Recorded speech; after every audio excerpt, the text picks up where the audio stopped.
Едниот е протестант, а другиот католик.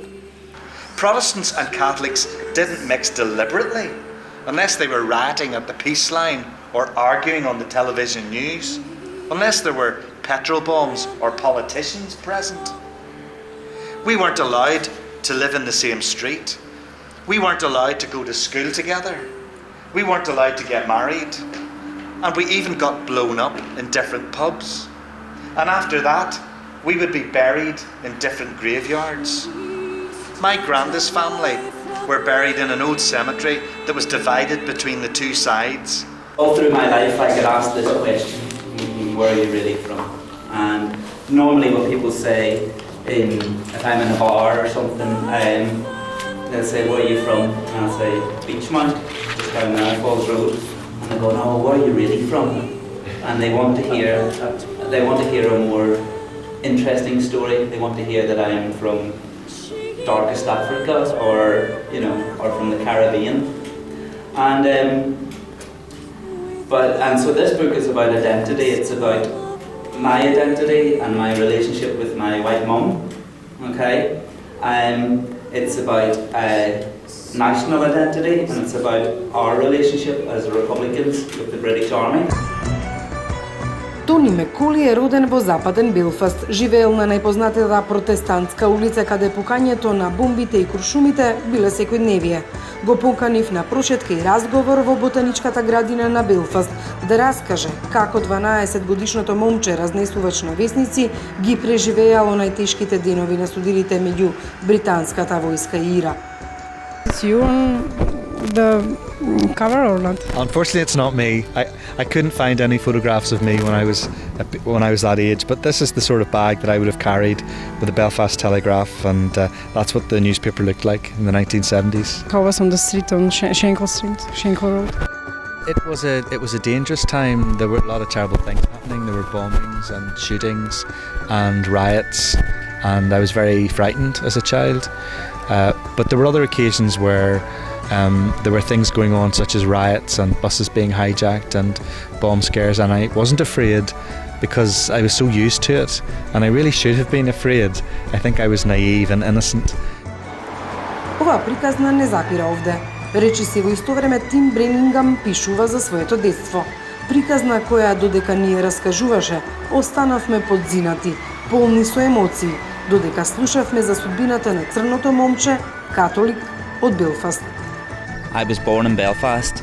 I'm an Irish Republican, and I was also, don't want to give away too much of the book, but I was also a prisoner, a Republican prisoner during the conflict, and I was in the H blocks where the hunger strikes were, and although the hunger strikes were well before my time. So I was an Irish Republican, and that's how I still view myself primarily. I'm not British, and firm views about a united Ireland and getting the British out. My mum was a very proud nationalist Irish Catholic woman, and she was married with 3 children, but her marriage was a bit rocky and a bit difficult, and she met at a dance, she met a doctor from Africa, and they had he was from Ghana, West Africa, so he was very dark.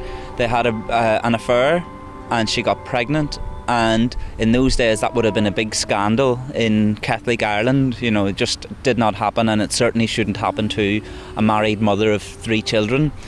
So so she knew the baby was going to be black, but she just didn't tell anyone, not her brothers or sisters, not her parents, and eventually she went to a hospital, a tiny hospital on the far side of town, and she went in and convinced the doctors to help her with her situation, and so they agreed. So when I was born, I was hidden in a back room, and the doctors came out and told the entire family that the baby had died.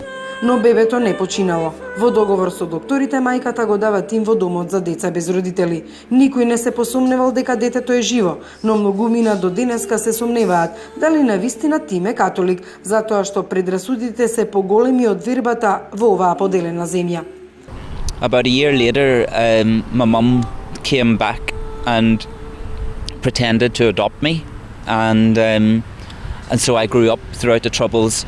I grew up in this Republican family, believing that this woman was my adoptive mother, and that she'd rescued me from a baby home and a life of care and institutions and all of that. Повеќе од 20 години Тим верувал дека белата жена го спасила од домот, дека била добра републиканка чија верба во Бога била толку голема, па можела да посвои црно дете меѓу своите 3 бели. She had held it all together. She maintained this lie that she'd adopted the baby, and it wasn't until I was 19 that she actually sat down one day and said, you know, I'm your real mum. And You was the happiest child on the world. yeah, it was fantastic. You know, it was quite emotional. I cried and all of that. I might be emotional sort of guy, I guess, but I just didn't see it coming. I didn't understand, and even when she told me, we were at a family reunion, and she still spoke to me in hushed tones and be quiet, because our brothers still didn't know, my eldest brothers. So I was told in 1985, but a lot of the family only found out in 2003 when we discovered she had cancer. И Тим и Тони имале тешко детство, но велат среќно, затоа што ја имале љубовта од родителите кои се труделе децата да ги држат настрана од борбите.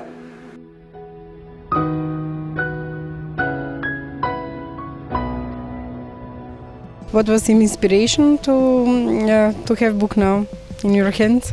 Well, I began to do some creative writing a few years ago, and I started to remember back to the 1970s when I was a paperboy, and I realised that a lot of the stories and a lot of the things that I remembered that I was writing about, they all happened between 1975 and 1977, and that was the period during the Troubles in Northern Ireland where I was only 12 years old, but I worked every night as a paperboy delivering the Belfast Telegraph to 48 people every evening in the darkness, and it was usually bad news on the front page because so many terrible things were happening. I dedicated it to my parents because at that time my parents with some of their friends started a disco in an old hut on the Shankle Road every Saturday night, and the idea was to keep kids off the street and safe on a Saturday night, because it was dangerous to be on the streets. You could get involved in the paramilitaries, or you could be attacked by the IRA, or you get yourself in trouble. So my parents decided that they would open this disco, and 400 of us, 400 kids every Saturday night, packed into the disco, and we danced to all the music of the 1970s, like ABBA and the Bay City Rollers, and we were very happy. But looking back now, I realise that my parents were doing something very important, and I believe they saved lives. They saved lives of the children who went to that disco, because we were in a safe environment on a Saturday night. Ако децата од Шенкел спасот го нашле во диското, нивните врсници католици немале таква среќа. So we had a lot of close escapes, a lot of times where they raided the house and the British Army came in the front door and the IRA were running out the back, and that's what I grew up with in the 1970s. Then in the 1980s the hunger strike started, and I was 15.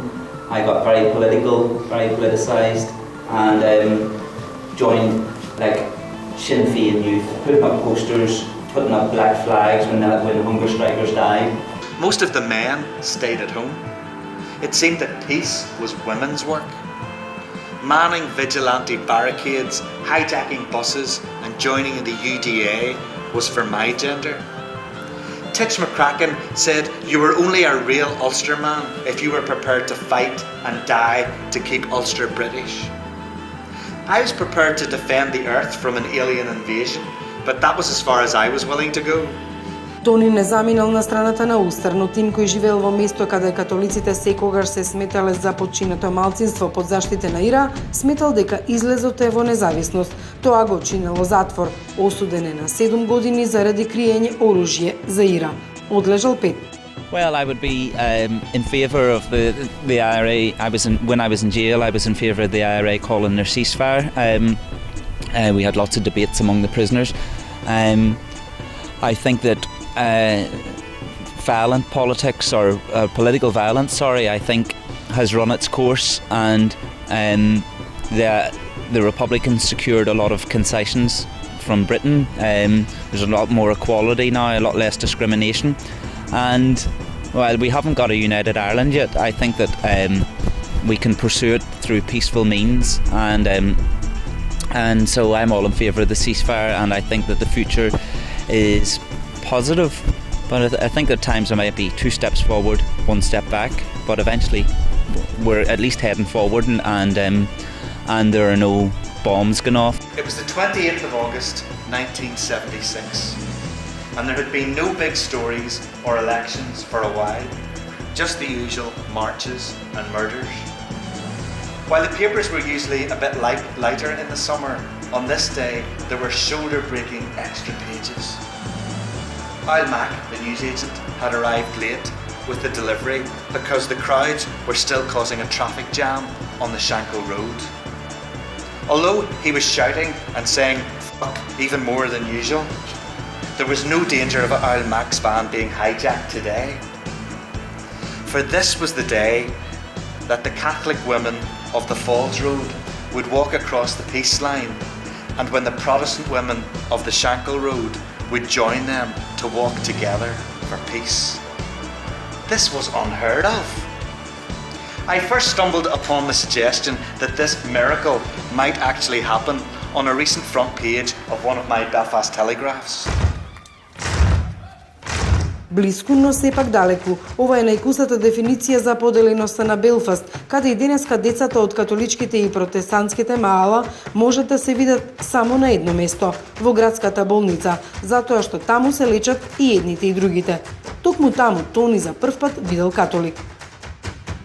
About the time I was 12, I met the first time I ever met a Catholic, and I discovered that he was just the same as me, and that we liked the same things and we had the same interests. And in fact, in spite of everything that I'd been told, he was a good friend.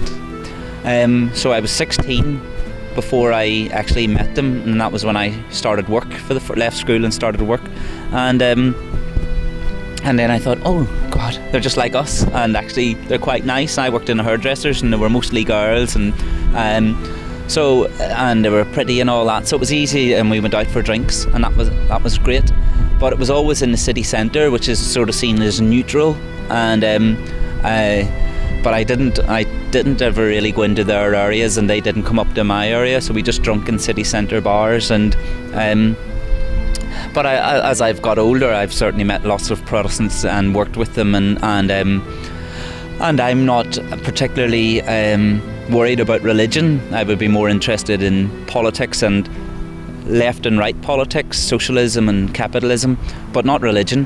Even as a child, I didn't quite accept it could be as simple as that, but I didn't know anyone on the other side of the wall. I'd never met anyone over there, and I was very afraid of the IRA because, you know, from my point of view, if they wanted to kill you, they would get you. So I was afraid of people from the other side of the wall, but I didn't. When I heard people, saying things about hatred, when I heard them expressing hatred and being, saying that we should fight and we should try to kill people over there, I never accepted that. I believed that there had to be a different way, a more peaceful way of dealing with problems. So I never got involved in anything to do with violence or anything like that. I actually decided to get involved in youth work and community work and peace building to try to do something positive about the situation. And as a result of that, I got to meet Catholics from the other side of the wall, and I discovered they didn't